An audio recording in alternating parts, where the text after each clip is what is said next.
Break के बाद देवभूमि के दंगल में आप सभी का स्वागत है। खास मेहमान हमारे साथ में लगातार बने हुए हैं शांति प्रसाद भट्ट जी हैं, केंद्रीय उपाध्यक्ष यूकेडी की ओर से। आशुतोष शर्मा सामाजिक कार्यकर्ता हैं। पहले शांति प्रसाद भट्ट जी का रुख कर लेंगे। बहुत स्वागत सर आपका। शांति प्रसाद जी, क्या कहना चाहेंगे? लगातार जो विपक्ष है वो यही उम्मीद कर रहा है कि आने वाले वक्त में भी कम से कम सत्ता पक्ष की ओर से इस समस्या का समाधान किया जाएगा, लेकिन क्या कोई रोडमैप तैयार किया गया है या सिर्फ बड़ी बड़ी बातें हैं? अलग अलग जगहों पर बेरोजगारी के आंकड़े पेश कर दिए जाते हैं, लेकिन आखिर धरातल पर तस्वीर कुछ और नजर क्यों आती है? सवाल बड़े तीखे सदन में चले हैं। देखिए, रजत जयंती सरकार मना रही है। 2 दिन का विशेष सत्र आहूत था, 3 दिन चला। 25 साल में पहली बार ऐसा हुआ है कि सदन बढ़ा है और आत्म मंथन के लिए सदन चला था कि इन 25 वर्षों में क्या खोया क्या पाया, इस पर चर्चा होनी थी। मगर हुआ क्या? ठीक इसके विपरीत। भाजपा के विधायक बोल रहे हम पानी रोक देंगे, मैदान वालों को पानी के लिए तरसना पड़ जाएगा। तो मैदानी विधायक बोल रहे हम टिहरी वालों को यहां से भगा देंगे, पहाड़ों में भेज दो विस्थापितों को। हालात इतने बुरे हो गए कि हरिद्वार से जो एक शहजाद जी बसपा के विधायक हैं, वो ये बोल रहे कि पहाड़ों से चुनाव जीते। आसन नौटियाल जी को कोट करके उन्होंने कहा कि जीतते तो पहाड़ों से हैं और मैदानों में घर बना ले, हमारी छाती पे बैठ जा। उनकी भाषा का कहने का मतलब ये था, हमने सांसद बना दिए, सब बना दिए, मगर पहाड़ प्लेन का झगड़ा कौन कर रहा? सीधा उन्होंने भाजपा और कांग्रेस के नेताओं को आड़े हाथों लेते हुए ये कहा कि इनको पहाड़ से प्यार नहीं है और बातें पहाड़ की करें। भाई, पहाड़ में रहोगे तभी तो विकास होगा।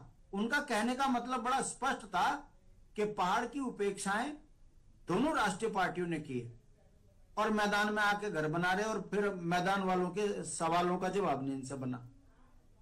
ऐसे ही दूसरे नेताजी जो थे भाजपा के, वो ये कह रहे कि पहले शराब पीने के लिए सुबोध भाई के शराब पीने के लिए इधर उधर जाते थे, मैंने घर घर शराब दे तो दी। अब शराब की सुविधाओं को वो विकास से जोड़ के बता रहे। ये हालात इन 25 वर्षों में रजत जयंती के समय पर सदन में सवाल खड़े हुए। अब राजनीतिक इच्छा शक्ति 27 में चुनाव है तो विनोद चमोली जी भी बोल पड़े कि मूल निवासियों के साथ अन्याय हो रहा। मैं पूछना चाहता हूं आपके माध्यम से, ये आत्म मंथन था या आपस में उलझने का सदन था? 25 सालों में दोनों राष्ट्रीय पार्टियों के पास क्या रोड मैप है विकास का और क्या उपलब्धियां हैं, बता नहीं पाए। तो उसमें क्या हुआ? पूरे सदन में 3 दिन बेइज्जती बेइज्जती बेइज्जती और पहाड़ की उपेक्षा। हालात इतने खराब हो गए, टकराव।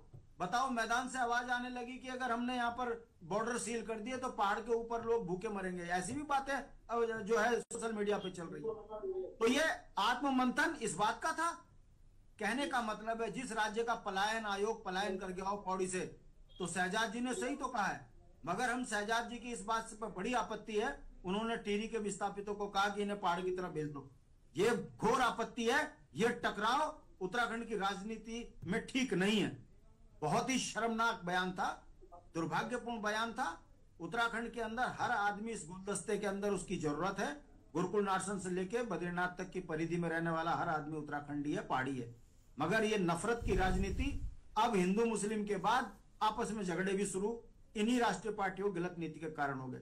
गरिमा जी, इन 25 वर्षों में भाजपा बता नहीं रही है कि 12.5 लाख से ज्यादा बेरोजगार रजिस्टर्ड हैं सेवा नियोजन कार्यालय में, और यहां गाल बजा रहे कि हमने नौकरियां दे दी। किसको दी भाई? हाकम सिंह को। किसको नौकरी दी? पहाड़ का बुद्धिजीवी व्यक्ति पलायन कर रहा है रोजगार अन्य राज्यों में, और यहां पर नौकरियां हैं नहीं। अराजकता का यह हाल है कि अग्निवीर बनाकर इन्होंने गरीब बच्चों को जो सेना में जाते थे देशभक्ति के लिए, उनको भी इन्होंने जो है सेना में जाने से रोक दिया। इन 25 वर्षों में गरिमा जी, चर्चा इस पर होनी चाहिए थी कि 1 लाख करोड़ का बजट है और 1 लाख करोड़ का ही कर्जा हम पे हो गया। विकास के नाम पे पुल गिर गए, सड़कें टूट गई, पहाड़ में स्कूल खाली हो गए, 40-40 साल के बच्चों की शादियां नहीं हो रही बिना नौकरी ना होने के कारण। जंगली जानवरों से बच्चे रोज मारे जा रहे, गांव के गांव भूतिया हो गए। इस पर चर्चा नहीं हुई। भारतीय जनता पार्टी की सरकार हो या कांग्रेस की सरकार, दोनों बताइए सदन में कि एक कांग्रेस का नेता कह रहा है कि अब तो राजधानी देहरादून बना दो, तो फिर ये ढोंग क्यों करते हैं हरीश रावत जी काय को कहते हैं कि राजधानी गैरसैंण बनाओ। ये दोनों राष्ट्रीय पार्टियां जब राजधानी नहीं दे पाई, रोजगार नहीं दे पाई, स्वास्थ्य व्यवस्थाओं को लेकर एक तरफ रजत जयंती मना रहे हैं और पूरे पहाड़ों में जो है स्वास्थ्य व्यवस्थाओं को लेकर कहीं मसाल जुलूस चल रहा है, कहीं धरने प्रदर्शन चल रहे हैं, कहीं आमरण अनशन चल रहे हैं और यहां गाल बजाए जा रहे हैं। हजारों करोड़ रुपए खर्च कर चेहरा चमकाया जा रहा है। धाकड़ धामी, सुंदर धामी, अरे काय के धामी भाई, तुम्हारे नाम पर ऐसे गीत बने हैं जिनको गीतों को सुनकर लोग बोल रहे हैं कि ये भारतीय जनता पार्टी ने हद मचा दी। बेटियां सुरक्षित नहीं है। बताइए इन 25 वर्षों में सदन में गरिमा जी किसी एक व्यक्ति ने भी ये चर्चा नहीं करी कि उत्तराखंड में कैसे बेटियों को सुरक्षित करा जाएगा, कैसे जंगली जानवरों से निजात पाया जाएगा, कैसे विकास की योजनाओं में जो वन अधिनियम आगे आ रहा है उसके लिए हमने क्या उसका काट करी है। मगर वन आच्छादित क्षेत्र में शराब की दुकान खोलने के लिए पूरी सरकार आमादा पड़ी है, पुलिस के दम पर शराब बेच रही है। इस पर तो चर्चा खूब हो रही है, मगर यह चर्चा नहीं हो पा रही है कि इन 25 वर्षों में बुनियादी सवालों पर काम नहीं हुआ है। इसीलिए उत्तराखंड का पूरा राज्य जो है अराजकता की भेंट चढ़ गया है। हर क्षेत्र में सरकारें फेल हुई हैं, नौकरी देने में फेल हुई है, स्वरोजगार देने में फेल हुई है। स्थानीय ठेकेदार